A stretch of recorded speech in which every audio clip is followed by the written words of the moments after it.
Okay.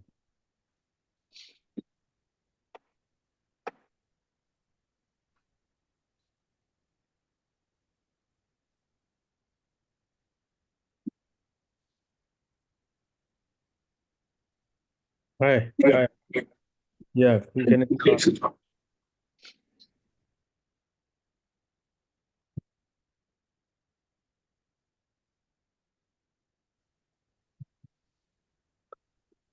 Good evening, boss. Yeah. Yeah, hi. Good evening, Darshan. Good evening, Rajat. I think everyone has joined now. Yeah. Yeah. I It's saw about I saw Amrish Krishna in the waiting room, so I think it's been promoted. okay. Not able to find him in the attendees. I did find him, but promoted him as the panelist. Is there? Is there? So he just needs to join in as a panelist. Yeah, I've done that. Yeah.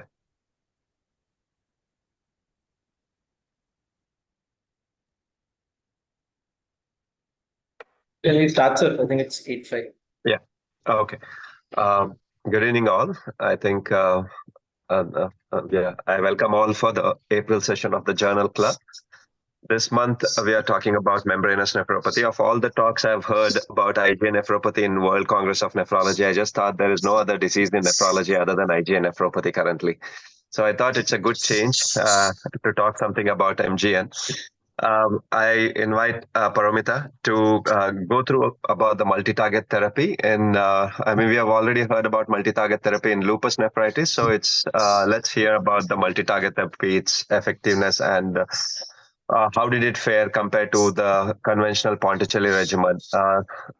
Paramita? Yes. Yes, sir. Yeah. Yes, sir. Good evening, sir. Good evening.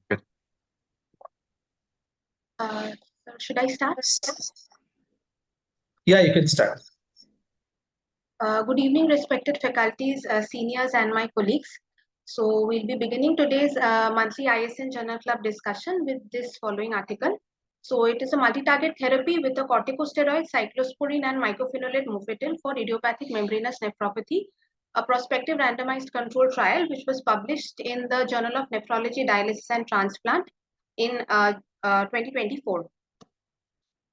So a bit of background about this disease. So it is the most common non-diabetic cause of nephrotic syndrome in the elderly, except in the African American population. It accounts for 20 to 40% of all renal biopsies, and the incidence gradually increases with age, touching almost 50 to 60% in adults aged more than 65 years. So it is basically a pathologically defined condition where there is subepithelial deposition of immune complexes which incites damage to the glomerular basement membrane and podocyte, leading to subsequent protein loss in the urine and nephrotic syndrome. So it classically follows the rule of 30, like we know from as per the natural history of the disease, that is 30% patients go into spontaneous remission, 30% ultimately progress to end-stage renal disease over the course of 10 years, and 30% patients have gradually worsening proteinuria requiring the usage of immunosuppression. Now, membranous nephropathy is classically classified as primary and secondary. The primary variety means basically which is associated with the autoantibodies. It accounts for almost 70 to 80% of the cases. And secondary causes where it is associated with certain underlying malignancies or autoimmune disorders, or maybe drug associated, or even infection related. Now, the discovery of the PLA2R antibody in 2009 revolutionized the classification and the pathogenesis of this disease. Gradually, with the emergence of more autoantigens like the NEL and exhaustocin, it is now recommended that even if we have presence of autoantibodies, secondary causes should always be excluded in any patient with membranous nephropathy. So the current treatment guidelines as proposed by KDIGO 2021, patients are first classified according to their risk stratification. So low risk patients are those who have a normal GFR with proteinuria less than 3.5 gram, or they had a nephrotic range proteinuria with more than 50% reduction with 6 months of consecutive therapy. Then only wait and watch policy is to be followed and no active immunosuppression is needed. For patients with moderate risk, as defined by normal GFR and proteinuria more than 3.5 gram, which has not decreased by more than 50% with 6 months of non-immunosuppressive therapy, and patients who have not fulfilled the high-risk criteria, then immunosuppression can be tried, so which can either be rituximab or a combination of calcineurin inhibitors with glucocorticoids. These same set of patients, if they have not had a decrease of more than 50% proteinuria within 6 months of therapy, plus they have some of the high-risk features like serum albumin less than 2.5 or PLA2R quantitative levels more than 50, or urinary alpha-1 macroglobulin or IgG1 and beta-2 macroglobulin more than the mentioned cutoffs, should go for definite immunosuppressive therapy. Or if the patient has a GFR of less than 60 and has a proteinuria which is more than 8 gram per gram for almost 6 months, then even cyclophosphamide and glucocorticoids can be tried as a first-line regimen or rituximab with CNIs. And the last category, which is very high risk, that is patients with complications of nephrotic syndrome or a rapid deterioration in renal function, they are to be definitely treated with a combination of steroids and cyclophosphamide. So basically the group of drugs or the regimens which are used in membranous nephropathy, the most conventional and the oldest regimens being tried were steroids and cyclophosphamide. The mechanism of action being targeting both B cell and T cell inhibitory action, and they have the longest data on both the disease remission, the 10-year renal survival, as well as the efficacy on the data on safety is adequately available. Also, for this disease, calcineurin inhibitors had been tried. So calcineurin inhibitors, like we know, they inhibit the cellular phosphatase calcineurin, thereby inhibiting subsequent T cell activation by inhibiting the cytokines responsible for T cell activation like interleukin 2, interleukin 4, and gamma interferon. Additionally, they also have a podocyte stabilizing action by stabilizing the structure of synaptocodin. So they were also tried. The success rate was also good, averaging around 70 to 75% with both cyclosporine and tacrolimus, slightly higher with tacrolimus compared to cyclosporine. But the main problem with their use has been a high relapse rate of almost 40 to 50% upon discontinuation. And also, like we know, that these cause dose-related and duration-related nephrotoxicity on prolonged use or use above the recommended target doses. Next comes mycophenolate mofetil, which has been tried in various autoimmune diseases, also in transplant. They target basically inhibition of both T cell and B cell proliferation by inhibiting the de novo pathway of purine and pyrimidine synthesis. But MMF has not been widely tried in membranous nephropathy. There are a few small observational studies and one pilot study which combined MMF as an add-on therapy with CNIs and steroids. Last but not the least, rituximab, which has a persistent sustained B cell depleting action by depleting both the pro B cells and the mature B cells. The advantage with rituximab was a relatively safer adverse effect profile compared to our usual steroid, cyclophosphamide, or CNIs. So here comes the role of this multi-target therapy, where we can combine all the three like steroids, CNIs, and MMF. Previously, we have the data from diseases like lupus and obviously in transplant patients where the combination has been tried. So a brief history about the evidence which exists regarding the use of CNIs in membranous nephropathy. The first trial which had tried using cyclosporine was a small study done by Catron et al. In 2001. Only cyclosporine with glucocorticoid was tried with low-dose glucocorticoid.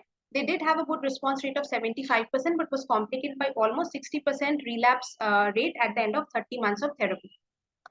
Following this, in 2007, Praga et al. Tried supportive therapy with tacrolimus in patients with membranous nephropathy.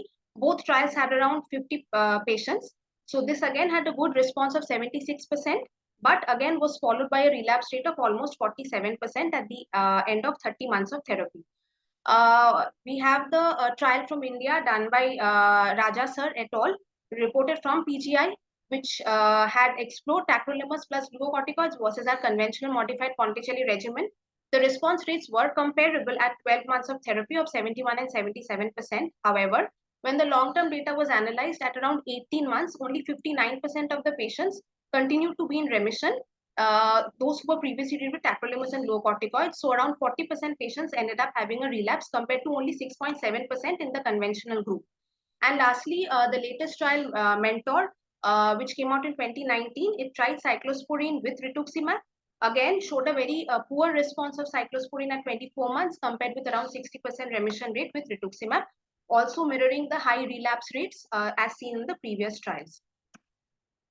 So hence, no randomized control trial till date has been tried as a multi-target therapy in membranous nephropathy. Also, what is to be seen is that by using combination therapy, if you can reduce the doses of the individual drugs and thereby avoid not only the adverse effects associated with CNI use, but also by targeting a multimodality approach, if we can reduce the relapse rates associated with isolated CNI use. So the aim of this study, it was to compare the efficacy and safety of multi-target therapy with cyclical alternative therapy in idiopathic membranous nephropathy patients. The outcomes were defined as there was a single primary outcome, which was the composite of complete or partial remission at 12 months. And for the secondary remission, they wanted to study the complete remission achieved at 12 months and also the adverse effect profile in both the treatment arms at the end of 12 months. The definitions used in this trial: complete remission was defined as reduction of proteinuria to less than 300 milligram in a 24-hour urine protein sample. Partial remission was defined as a reduction of proteinuria by more than 50% of the baseline and reaching less than 3.5 gram. No response was defined as a reduction in proteinuria which was less than 50% of the baseline value. PLA2R levels were quantitatively examined by ELISA and the usual cutoff of more than 20 RU per ml was taken to be positive. So the study design, it was a single center study carried out at the Beijing Friendship Hospital. It was a randomized control trial. Only the primary investigator, only one investigator who was in charge of assigning the treatment was blinded. Other than that, the participants, investigator or the analyzers of the trial were non-blinded. It was an active control trial, tried cyclosporine with the usual conventional cyclical steroid and cyclophosphamide. And enrollment was carried on for 2 years between June 2020 and January 2022. The funding was done by the Beijing Municipal Administration as well as the concerned hospital, the Research Foundation of the Beijing Friendship Hospital. The inclusion criteria: patients who had biopsy-proven membranous nephropathy, which was studied by all three modalities, that is light microscopy, immunofluorescence, and electron microscopy. The results were validated by 2 separate renal pathologists. Age had to be between 18 to 70 years with an estimated GFR as per the CKD EPI formula of more than equal to 60 ml per minute, a serum albumin of less than 3 gram per DL, and nephrotic range proteinuria, which was more than 3.5 gram and had not decreased by more than 50% during an observation period of 3 months before randomization.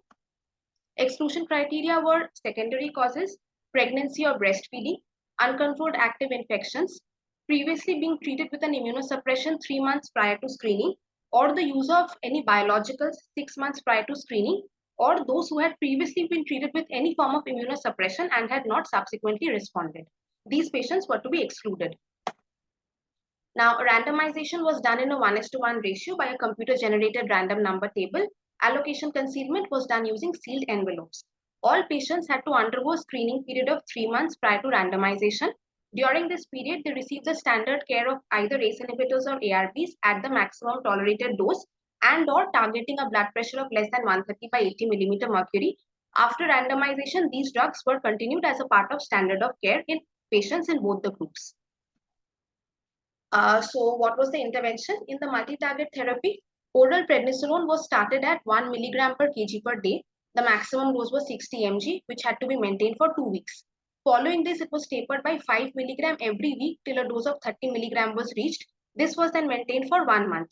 After that, tapering was again done by 5 milligram every month till 20 mg was reached, which was maintained for 2 further months. And then tapering was done by 2.5 milligram every 2 months till a dose of 5 mg was reached. This maintenance dose was given for a period of 4 months. So bringing the total duration to around 20 to 22 months of steroids. For the CNI, cyclosporine was used. It was started at a dose of 100 milligram per day. Now, dose adjustment was done either based on the efficacy or a target trough level, which was targeted at around 80 to 120 nanogram per ml. After complete remission was achieved, that same dose was maintained for 2 weeks. Then tapering was done at 3 monthly intervals by 25 milligram till a dose of 50 milligram was reached.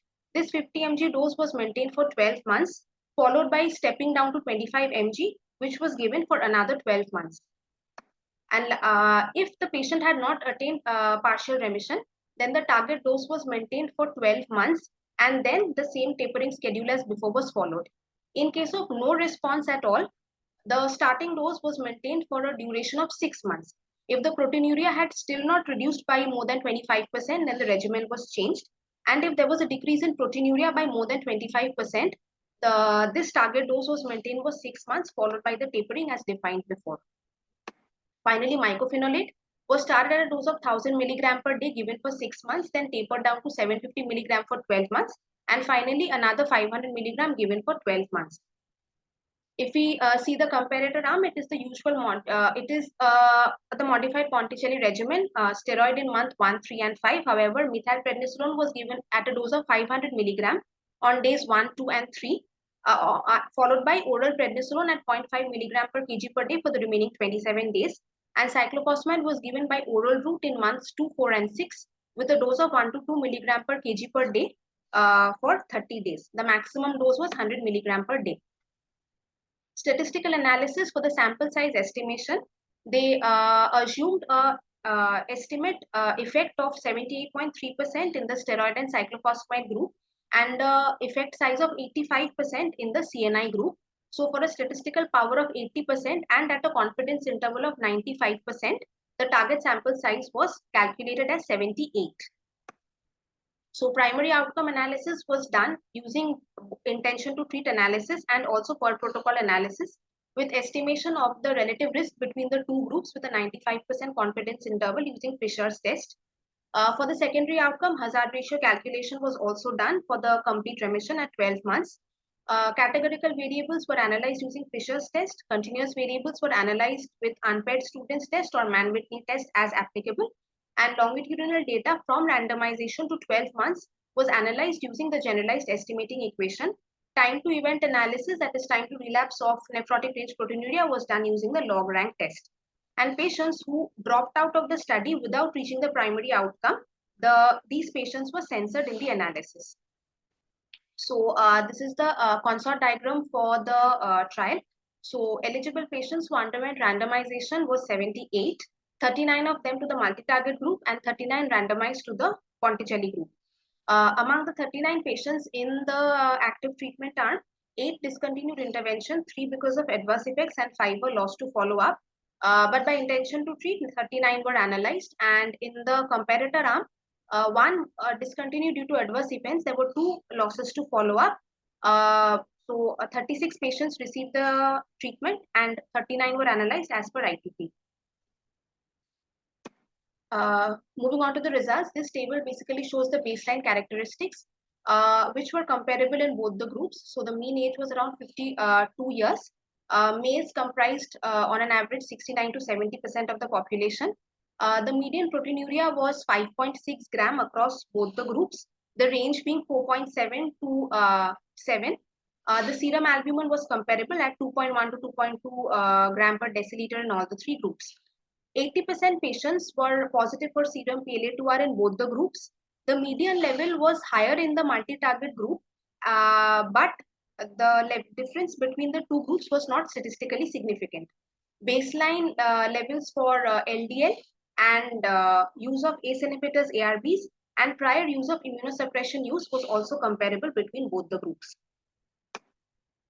The results for the primary outcome. So we see here basically that there was comparable rate of complete remission or partial remission in both the 2 groups. At 6 months, 72% patients in the multi-target therapy and 77% patients in the steroid cyclophosphamide arm had achieved a composite of complete and partial remission, whereas at 12 months this was maintained at 79% versus 87%. Even in the per protocol analysis, there was no as such statistical difference between the 2 groups in attaining a composite of complete or partial remission. For the data at 12 months, for the secondary outcome, that is only complete remission at 12 months, this was achieved in 41% in the multi-target group and 36% in the steroid cyclophosphamide group. These figures show the cumulative incidence. The figure on the left, on the x-axis, we see the time, and on the y-axis, we see the cumulative incidence of a composite of complete and partial remission which was comparable in both the groups. And the figure on the right shows only the time versus the complete remission achieved at 12 months. So again, even for the complete remission, there was no significant difference between both these groups as analyzed by the log rank test. This figure compares the urinary protein on the y-axis and with time as depicted on the x-axis, and also the serum PLA2R levels. So the solid line represents the trends of the 24-hour urine protein over time from the start of the trial to the end of 12 months. The blue line being depicted by the steroid cyclophosphamide group, and the orange line is the multi-target group. So there was a gradual decline in 24-hour urine protein level, almost comparable between both the arms. The serum PLA2R findings mirrored the decrease in proteinuria findings, gradual fall, and being comparable in both the treatment arms.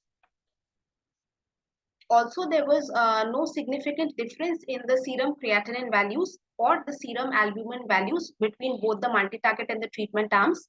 The figure on the right shows the serum albumin trends with the time in the multi-target and the cyclophosphamide group. So we can see gradually starting with 2.2 gram per day, it has increased to 3.7 normalization of serum albumin level in both the groups.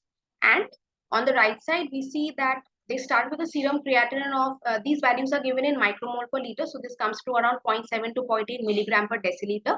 They started off with that, and there was no significant worsening in either the CNI group or the steroid cyclophosphamide group over this 12-month period. Now, comparing the rates of remission, the clinical versus the immunological remission, there was a numerically numerical difference between the patients who achieved a clinical response as compared to the immunological response. Like at 6 months, 63% patients had achieved clinical remission compared to 83% patients in the steroid cyclophosphamide group. However, as we can see here, the difference was not statistically significant. The patients achieving clinical remission gradually increased at 12-month period, 81% in the multi-target group versus 86% in the steroid cyclophosphamide group. And again, there was no difference between the two arms. Finally, moving on to the adverse effects. There was a significant difference between the incidence of adverse effects in the multi-target versus the steroid cyclophosphamide group. Only 46% adverse events were reported in the multi-target group versus 74% in the steroid cyclophosphamide group. However, what is to be seen here that the incidence of serious adverse effects did not differ between the two groups. So as far as the adverse effects were concerned, as expected, infections were the most common adverse event noted in both the groups. More in number in the steroid cyclophosphamide group, and among these infections, upper respiratory tract infections accounted for the majority of the cases. Hyperglycemia was noted to be more in the steroid cyclophosphamide group, and this difference was statistically significant. Acute kidney injury, though numerically reported more in the multi-target group, was not statistically different from that in the steroid cyclophosphamide group. And also cytopenia, in terms of leukopenia, was more common in the steroid cyclophosphamide group. However, again, it was not statistically significant. The other adverse effects was more or less comparable between both the treatment groups. Now that we've moved on to the results, a brief discussion. So the multi-target therapy was comparable to conventional therapy in the composite of complete and partial remission at 12 months. And also patients who had achieved complete remission was also comparable. Numerically, more patients with PLA2R positivity in the steroid cyclophosphamide group attained remission, but it was not very different from that in the at 12-month period. Now, previously, there has been only one pilot study with a sample size of just 21, which had used mycophenolate as an add-on therapy in patients who were initially not responding to steroid and tacrolimus. So, in this study, they waited for a period of 3 months, and if the patients had still not achieved a proteinuria reduction of less than 1 gram, then MMF was used. So, they had shown that out of these 21 patients, 9 patients ultimately required addition of mycophenolate mofetil. And after addition, among 9, 5 of those patients ended up achieving remission. So this was the only prior evidence for a multi-target therapy before this trial had been conducted. Also, the current RCT had a lower dose of cyclosporine. So the average, the mean level of cyclosporine which was used during the first 6 months in this study was 1.6 plus minus 0.3. And the trough levels were also lower as compared to a previous trial which had used cyclosporine. So the mean trough levels were, though the target was set at 75 to 125, they ended up achieving a mean level of only 68.8 nanogram per ml. So maybe this combination with MMF allowed a lower dose of CNI use, thereby helping to achieve both a good response and avoiding the long-term cumulative toxicity as usually seen with CNIs. Adverse events, like we discussed, were significantly lower with the multi-target group. However, serious adverse events were not much different, and hyperglycemia and cytopenias were noted more with the steroid cyclosporine group. So this is the visual abstract associated with this trial, showing a 79% response in the multi-target group versus 87%, showing no statistical significance in the remission at 12 months. So the strength of the trial, definitely it was the first RCT demonstrating the use of multi-target therapy, the first randomized controlled trial, showing a result that it was at least non-inferior to the conventional steroid and cyclosporine group, and it also used a lower dose of cyclosporine. However, the duration is, till now we know the results of only 12 months, and it was a single center study, so very homogeneous population that was studied. And power was done, calculation was done at 80%, so maybe it was not adequately powered enough, well enough. A brief critical appraisal. Like we'll analyze it in 4 parts. So section A, whether it was adequately designed. So the study had a clearly focused question, focusing on the target population and outcome measured and the time. So assignment, the patients were randomized according to a computer-generated random numbers sequence, and all participants who entered the study were accounted for at its conclusion. Whether it was methodologically sound, blinding was not done. However, the person who was assigning the treatments was blinded, and both the groups was similar at the start of the therapy. The baseline characteristics were comparable. And apart from the experimental intervention, the rest of the standard of care was comparable between the two groups. As far as the results were concerned, yes, they were comprehensively analyzed, outcomes were measured, the results were reported for each outcome that they had initially hypothesized, and also precision in terms of confidence intervals was mentioned. However, adverse events, though they were reported, the serious adverse events, the nature of the serious adverse events were not mentioned, and definitely cost-benefit analysis was not done. Whether these results can be applied locally to our population, we definitely need further studies involving a multi-center approach to see whether all populations are included, people of different ethnicities as well, and whether we will be able to apply it successfully in terms of both the cost issue and whether they can be used in our population. Definitely further studies are needed for the same. Thank you. Thank you, Paramita. Now I invite Dr. Raja and Dr. Amresh first to comment on the presentation and then to comment on the study design and what more could be added to the study. And there are some interesting questions in the chat box. Probably we'll address after the comments from the panelists. Thank you, Darshan. Dr. Amresh, you want to start or can I? Yeah, Dr. Raja, if you allow, I could start, or else you can also start. So, go ahead, please. Okay, so this is definitely a new approach to the treatment of idiopathic membranous glomerulopathy, and it is backed by sound pathophysiological basis, because in this targeted therapy, we are targeting both B cells and T cells, which are responsible for immune dysfunction and the pathogenesis of membranous GM. But however, this study should be taken with a pinch of salt. There are certain points I would like to address. First is that further studies are required to evaluate the role of multi-targeted therapy, especially in various risk groups, such as can we use this in high risk and very high risk. And again, this study has shown that multi-targeted therapy is not inferior to the cyclophosphamide prednisolone cyclic therapy and has fewer adverse effects. But when we analyze the adverse effect, most of the adverse effects, the statistical difference is because of hyperglycemia, which is occurring probably secondary to use of methylprednisolone. And how significant will this be this hyperglycemia, which is most likely for a short duration, what will be its impact on the clinical outcome? Then also we have the tapering of steroids was quite unconventional, and further studies are also required to define the tapering of steroid as well as cyclosporine. And the presenter has presented the study very well. I congratulate you, Dr. Promita, for this presentation, and over to Dr. Raja Ramchandran. Thank you, Amrish, and I congratulate Dr. Promita for the very nice presentation.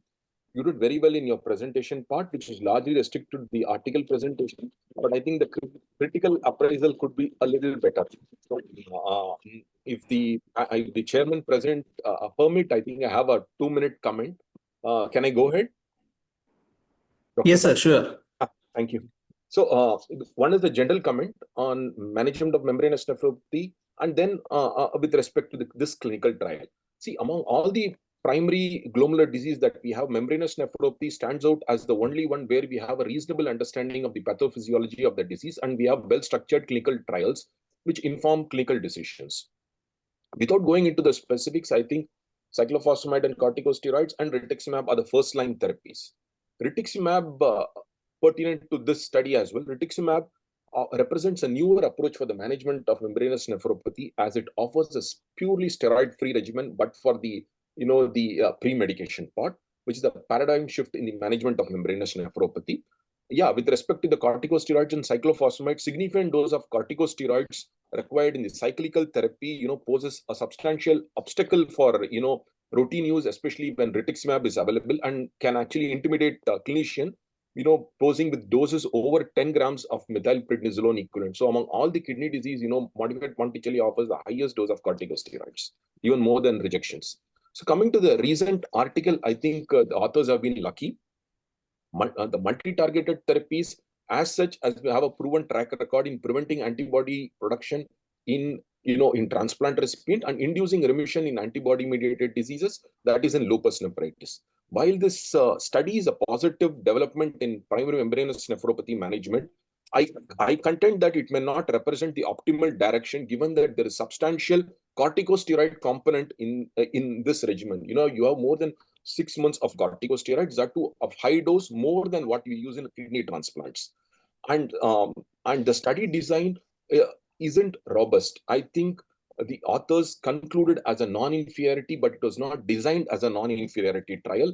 And also the second part is choosing cyclosporine over tacrolimus, which is actually the preferred CNIs for most indications, raises questions.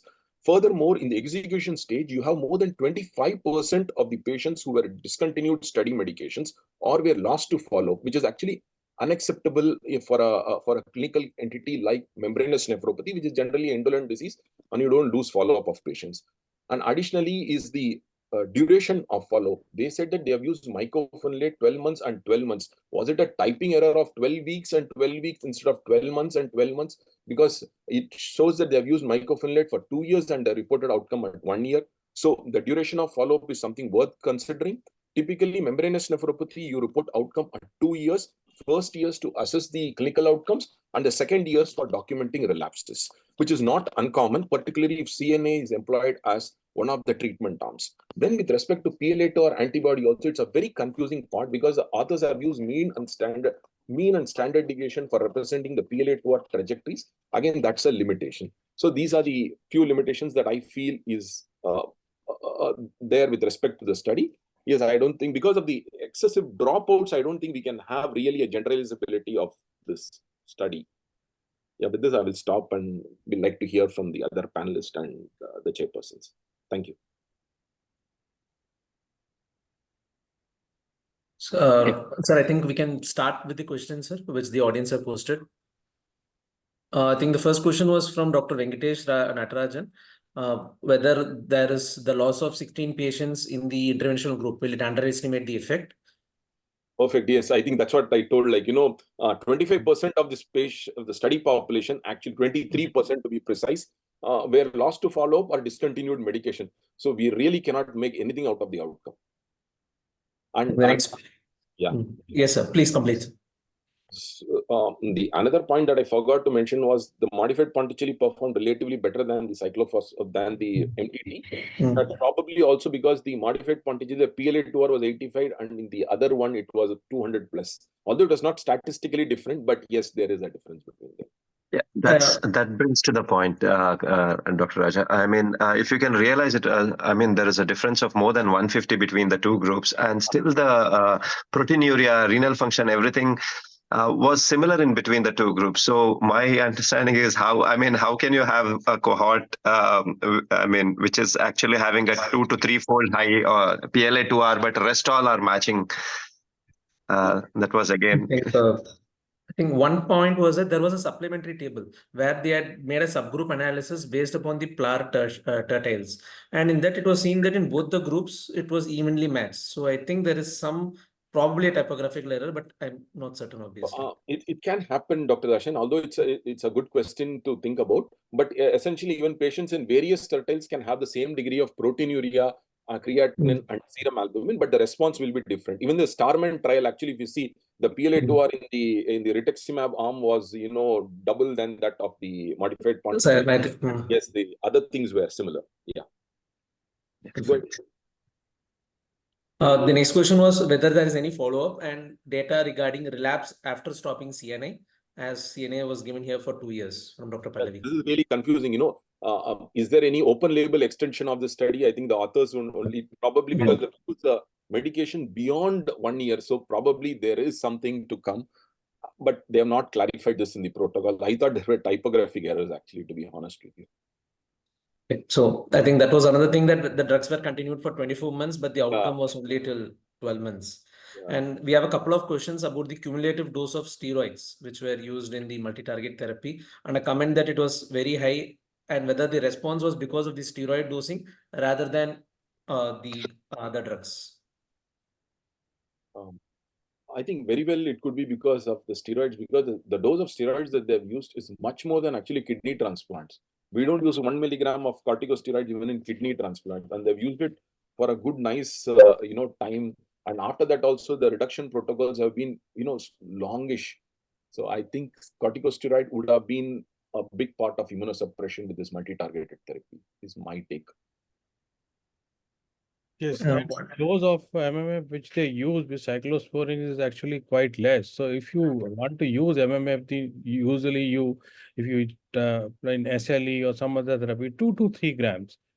So that is what they've used with, if you see with cyclosporine and the other drugs, 2 grams, and this is a 1 gram and even less with cyclosporine.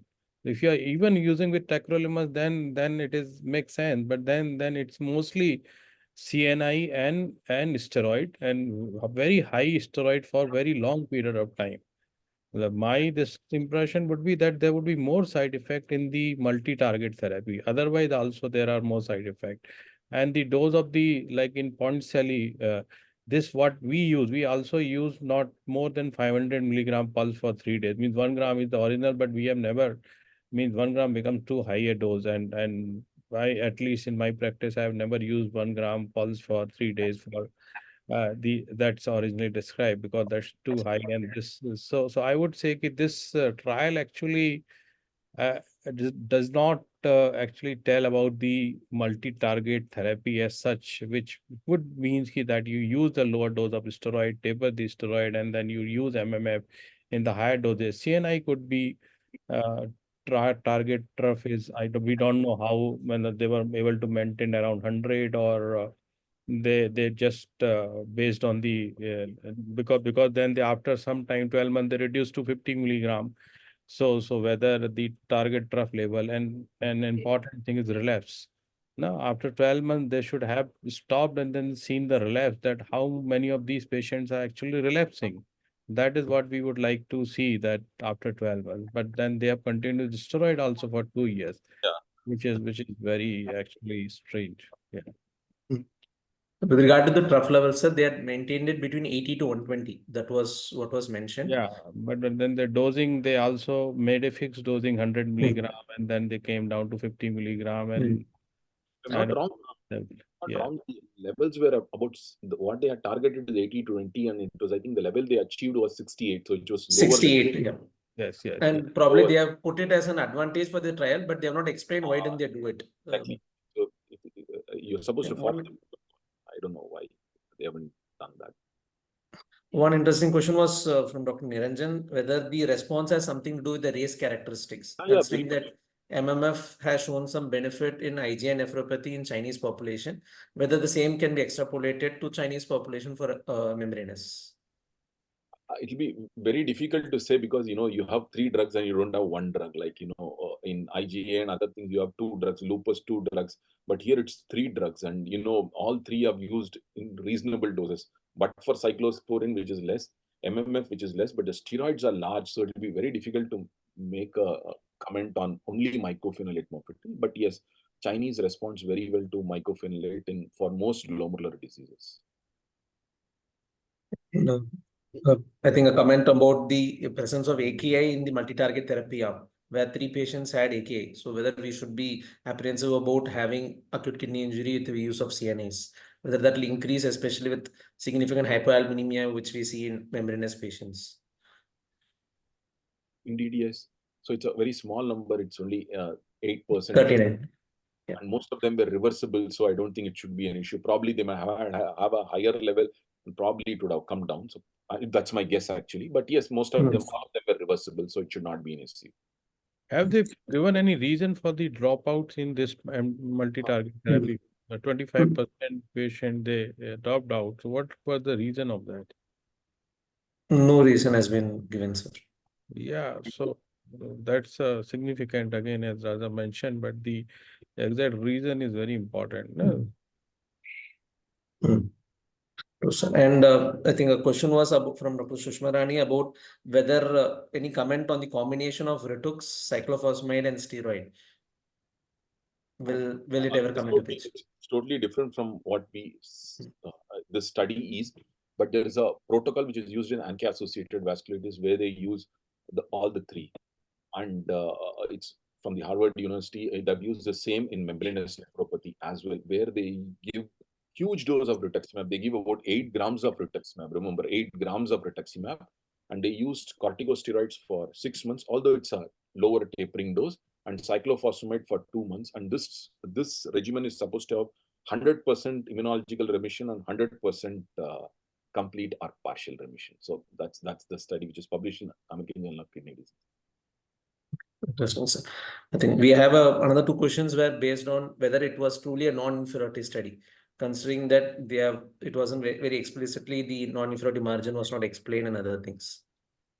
Yeah, I thought while reading the article, it was an equivalent study, but later the authors concluded it as a non-inferiority. That is what I made in my comment also.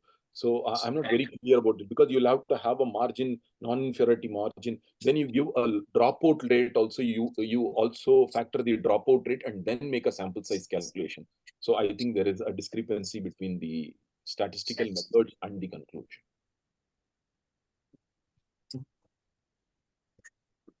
One of the things about using multi-target therapy is about the compliance. I mean, you have to have 3 drugs, which you have to take for about 12 months. So one comment about using multi-target therapy, especially oral active multi-target therapy, is the compliance rate definitely will come down. Since this was a trial, probably it is not a real life scenario. And once we start using it in practice, one thing I note would be a drop in compliance. So yes. We spoke about 2 multi-target therapies. One is cyclophosphamide rituximab combination, and the second one is the CNI with thing. There were trials which are coming up in terms of BAF and APRIL inhibitors as another multi-target, inhibiting both APRIL and BAF, not just APRIL, such as the atacicept and the povetacicept. So any comments from the panelists about what do you think? I mean, there are starting trials on membranous. So do you think it would be good to see the results in terms of that? And what do they think about the trial? I think it's a good question.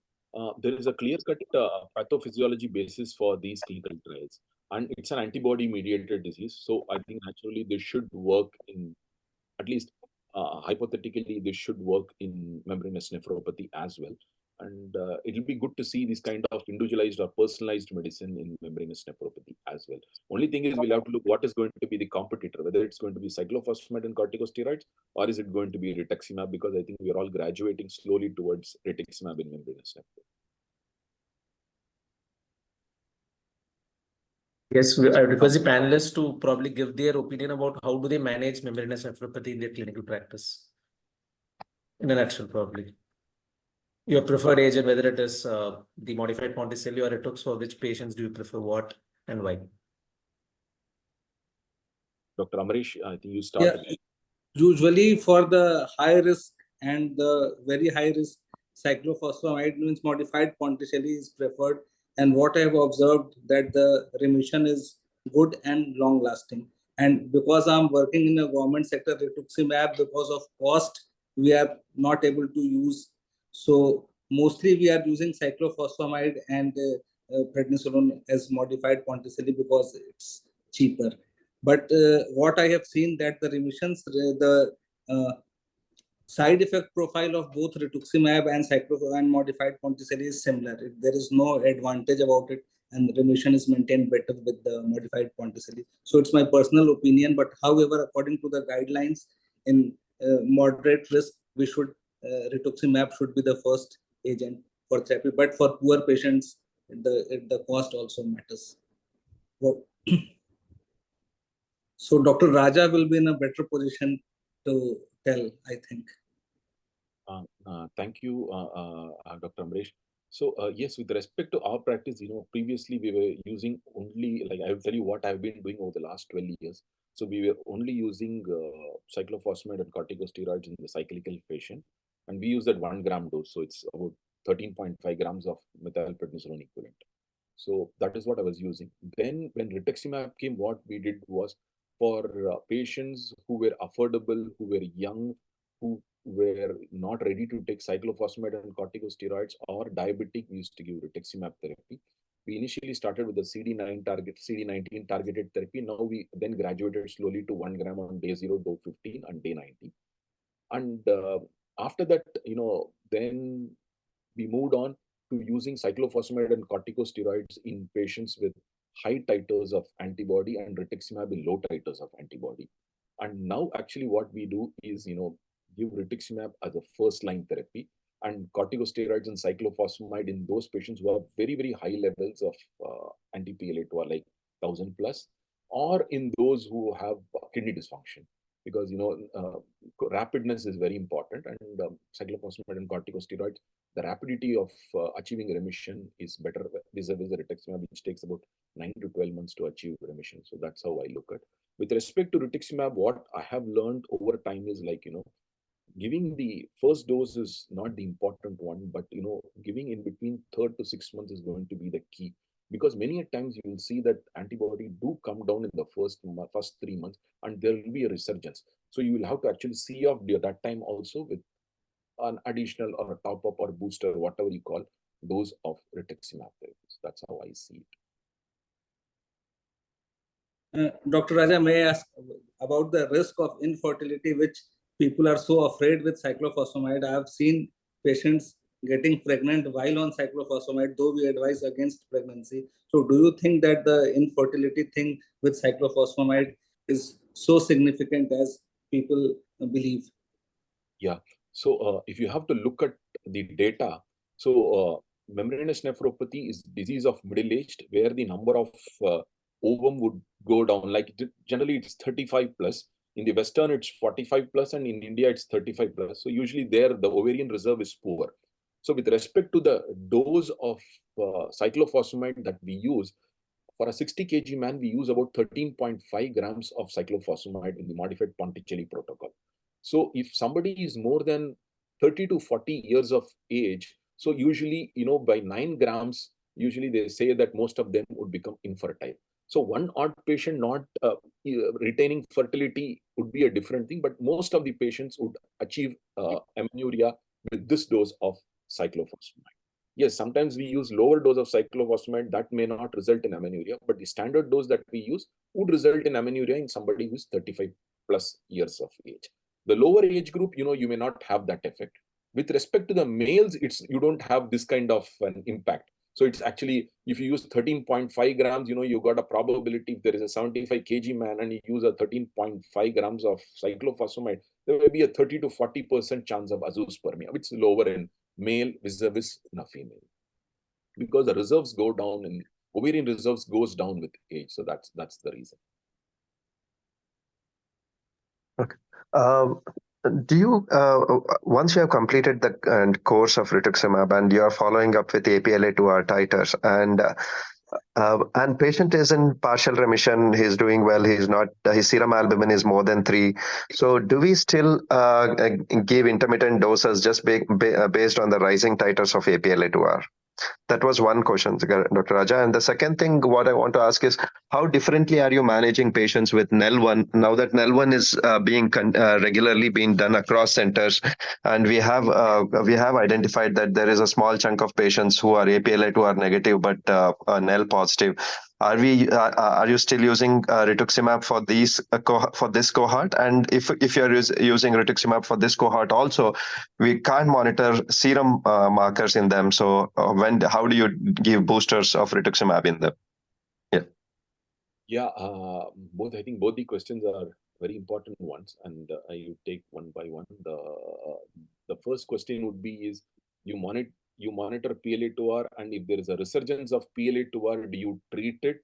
The question is, after the first 6 months, that is after you've given the first 2 shots and the booster shots, and you monitor PLA2R every 6 monthly. So if the antibody is going up and if the patient is not nephrotic, we essentially don't treat, because membranous nephropathy, you essentially don't proactively treat if the patient is not nephrotic, because there's a small chance that 1 in 5 patients would go into spontaneous remission with low titers of antibody. Low titers means less than 100, not the 20 or 30. So that is with respect to question number 1. With respect to question number 2 is about NEL1 and membranous nephropathy. I think one thing that we need to be mindful of is use of complementary medicine and NEL1 membranous nephropathy. Malignancy is a less encountered situation in the Indian population. We just published our multicentric report of more than 10 centers and L1 membranous nephropathy, and what we found was there was no malignancy reported, but more than 50% of the patients had use of complementary medicine. I would actually say that even in our unit, we actually went back and asked these patients after L1 was actually diagnosed. That was the time they actually confirmed that yes, they were taking complementary medicine. And 50% of the L1 membranous nephropathy would actually respond when you stop the medication or the facial cream or the fairness cream. They would respond. Only in 50% you will actually require treatment. With respect to treatment, we have treated them with cyclophosphamide and corticosteroid and rituximab. I think the response rate in both of them is 80+. With respect to how do you monitor them, it is just like non-PLA2R membranous nephropathy. You essentially go by, if at the end of 3rd month, if the patients have not achieved, partial remission, you would give a top-up dose. So that is how you would go about. That's how I go about, because there is no protocol for non-PLA2R membranous nephropathy in rituximab use. This is what I follow. So if you give a 3rd dose if the patient have not achieved a partial remission. But yes, looking at the complementary medicine is an important factor. I think 2 final questions we can take from the audience. One was whether DAPA is a routine standard of care in the supportive therapy before we start immunosuppression, along with ACRs now for all the finalists. Dapagliflozin SGLT2 inhibitors. I think DAPA is mainly focused on IgA nephropathy. There is no significant role in podocytopathies and membranous nephropathy. Yeah, it may have a role in reducing proteinuria, but like in all antibody-mediated disease, like MCD, membranous nephropathy, they're all antibody-mediated disease. I think you can hit them right. You can hit them with a stick, so you need not have to take all these steps. How about the others, Dr. Amresh sir and Dr. Sham sir, Dr. Darshan sir? Do you all use DAPA? Yeah. See, I use now because there's a more and more evidence that you can use dapagliflozin in most of the proteinuria kidney disease, especially if you are not over nephrotic syndrome, serum albumin is not very low, and after your partial remission or something. So you are starting at therapy, obviously you will observe for 3 to 6 months, and the patient is not having severe hypoalbuminemia, no urgent indication to start And if he can tolerate, I will start DAPA in now most of the patient, even with all top types of glomerular diseases. And once if the patient is not responding with any of these, then obviously you have to go for the immunosuppressive treatment.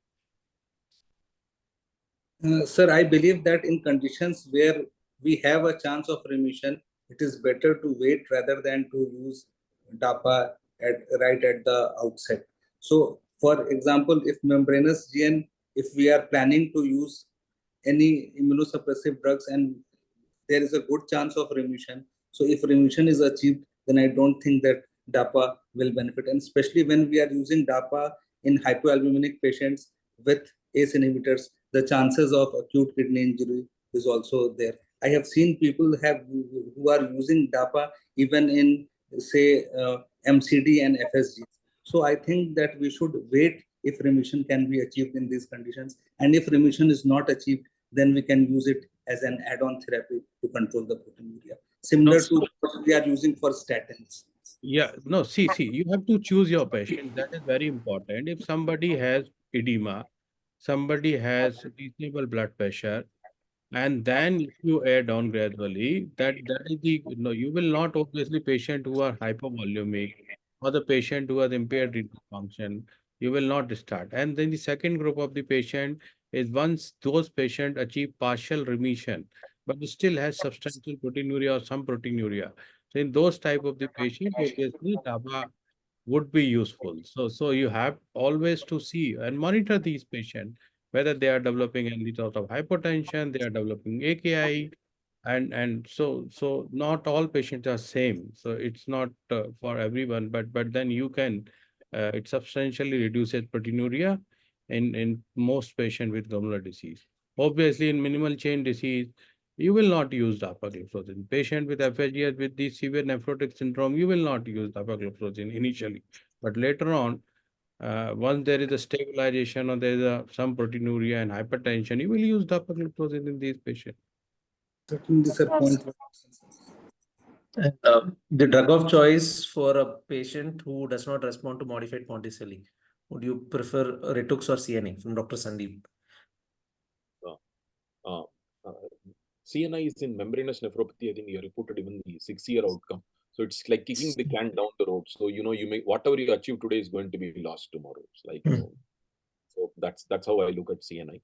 With respect to somebody who is resistant to cyclophosphamide and corticosteroids at 9 to 12 months, then what you do, you could add a rituximab as the therapy in them. So I think that will be the best way to do. Even the KDIGO writes on those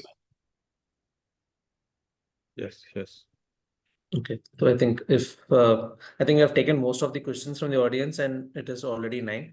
So I'd like to thank Dr. Paramita for a very detailed and a visual appealing presentation. Our esteemed panelists, Dr. Raja Ramachandran sir and Dr. Amresh Krishna sir, thank you. Thanks a lot for being here, and Dr. Bansal sir and Dr. Darshan sir as always. Thank you, and thanks for all the audience. We'll be catching up with you next month on the 3rd Wednesday as always with another round of. Thank you. We'll also be sharing the link for the today's presentation and the previous recorded presentation. So kindly, if people who have missed out, kindly log in and you can watch the presentation for all the last 1 year journal clubs. Yeah. Thank you both of you for providing the opportunity. And Dr. Bansal, thank you so much. Thank you, Raja, for your nice. Thank you, sir. Thank you. Thanks a lot.